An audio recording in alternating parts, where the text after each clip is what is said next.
Venti secondi di violenza, 20 lunghissimi secondi in cui due ragazze fanno a tempo a sferrarsi calci e pugni, finendo a terra prima l'una dopo l'altra, sorrette e aiutate nella zuffa da altrettante amiche e dalle voci fuori campo.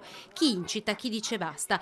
Una scena fotocopia a quella vista nemmeno una settimana fa sempre ad Oderzo, solo che in questo caso siamo all'interno di un locale, in quel caso eravamo in Piazza degli Alpini e a darsela di santa ragione sempre giovani ragazze, ma con il preciso obiettivo di essere viste, riprese e pubblicate sui social. Anche in questo caso il video c'è ed è chi assiste inerme alla violenza che invece di intervenire, magari per sedare, apre la videocamera e schiaccia rec, riprende per diffondere sempre sui social.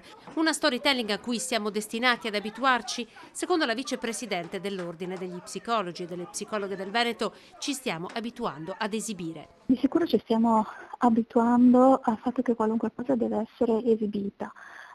Quindi mi domando se è un racconto di violenza o è un racconto di visibilità. Quindi sono ragazze che hanno trovato tramite questo modo, tra l'altro mi pare di aver letto che sono incontri programmati, si danno un appuntamento, hanno trovato un modo per avere i 5 minuti di fama. Quale ritiene possa essere un percorso di accompagnamento per la famiglia?